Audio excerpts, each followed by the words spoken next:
Ces dernières années, les microblogs, des sites sur Internet permettant la diffusion de courts messages d'information, comme Twitter par exemple, sont devenus très populaires. En Chine, un microblog a été créé pour aider les parents à retrouver leur enfant enlevé. Ce site, créé au début de cette année, a attiré l'attention publique dans tout le pays et aurait déjà permis de retrouver plusieurs enfants disparus. Depuis près de 2 semaines, ces retrouvailles pleines d'émotions ont conquis le cœur de nombreuses personnes dans toute la Chine. C'est le résultat d'une campagne sur Internet pour aider les parents à retrouver leurs enfants enlevés. Fin janvier, le professeur Yu Zhongjong a commencé à publier un microblog sur Sina.com, un site populaire chinois.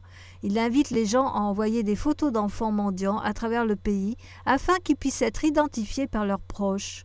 6 enfants auraient déjà été sauvés grâce à ce site. Peng Gaofeng est l'un de ces heureux parents. Il a passé ces 3 dernières années à rechercher son fils. Peng Wele, âgé de 6 ans maintenant, avait été enlevé en 2008 à Shenzhen, dans le sud de la Chine.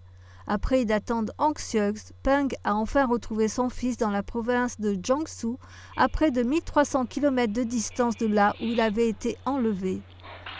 Le microblog est maintenant la dernière sensation en ligne en Chine. Ce site compte aujourd'hui près de 200 000 inscrits et plus de 2500 photos d'enfants mendiants ont déjà été postées. L'intérêt porté par tout le pays offre un peu plus d'espoir à tous les parents désespérés.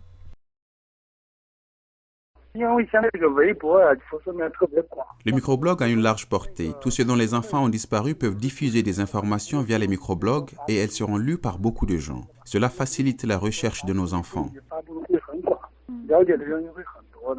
L'enlèvement d'enfants est un problème grave en Chine, avec près de 20 000 enlèvements chaque année. Beaucoup d'enfants sont kidnappés puis forcés à la mendicité dans la rue ou sont vendus comme travailleurs. D'autres, comme le fils de Peng, sont pris par des familles sans enfants.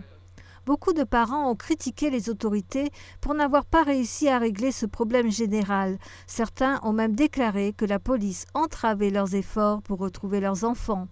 C'est pourquoi le microblog du professeur Yu redonne de l'espoir aux gens.